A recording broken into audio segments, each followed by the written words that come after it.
আসসালামু আলাইকুম। দীর্ঘ 7 মাস ধরে আমি একটা জিনিসের জন্য অপেক্ষা করতেছিলাম, আলহামদুলিল্লাহ সেটা আজকে সফল হয়েছে। আজকে এত খুশি থাকার মূল কারণ হলো ভাই, ফাইনালি 7 মাস পরে আমার যে মুরগি আছে সেই মুরগিতে ডিম পারছে। তো এই মুরগিগুলা কিন্তু গত 7 মাস আগে আমার যে ইনকিউবেটর আছে সেই ইনকিউবেটর থেকে ডিম ফুটে বাচ্চা বের হয়। আর এই বাচ্চাগুলো বড় হয়ে যাওয়ার পর প্রতিদিনই ভাই মুরগি ঘরে ঢুকে ভাবতাম যে কবে সেই মুরগি ডিম পারবে, কবে ডিম পারবে। তো আজকে মুরগি ঘর ঢুকার পরে হঠাৎ করে ভাই চোখ পড়ে আমার মুরগিতে ডিম পারছে। এই অনুভূতিটা ভাই বলে বোঝানোর মতো না। মুরগির প্রথম ডিম হাতে নেওয়ার পর যে এত আনন্দ লাগে বলার ভাষা নেই ভাই। তো প্রথমবার ডিম পাওয়ার পর ভাই আমার এত আনন্দ লাগতেছে কি বলবো ভাই, আসলে প্রচুর আনন্দের জিনিস একটা। যতদূর মনে আছে ভাই এই মুরগির ডিম আসলে এটা আসলে এই যে মুরগির ডিম টুক করে ভাই আমার যে মুরগিগুলা বড় হয়েছে আমার চোখের সামনে, সেই মুরগির কিন্তু আজকে আমার হাতের ডিম পাইছি, যেটার জন্য কিন্তু আমার খুবই আনন্দ লাগতো। গতকালকে আমার এই মুরগি ঘরে এসে দিই আমার এই মুরগির ঘর পুরোপুরি অপরিষ্কার। আর বেশ কয়েকদিন ধরে খেয়াল করতেছিলাম আমার যে মুরগি আছে মুরগির ডিমের পর আসলে যেরকম ডাকে ওরকম আমার মুরগিও ডাকতেছে। আর মুরগি ডিমের পরে আসলে মুরগির রোগ বালা একটু বেশি হয় ভাই, যে কারণে কিন্তু আমি সোয়াল আইসে কিন্তু ঘরটা পুরো পরিষ্কার করা শুরু করে দিছি। আর এগুলা পরিষ্কার করার সময় ভাই আমার সাথে একটা ঘটনা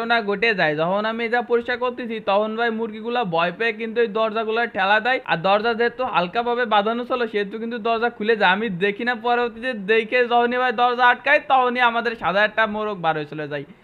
আমার তো ভাই পরান পুরো কালায় যায় যে আল্লাহ কি হয় মুরগি যদি উড়াল মারে তাহলে শেষ ভাই। মুরগি এক কথা ছাদের নিচে নামলে ওরে ধরা প্রচুর টাপ।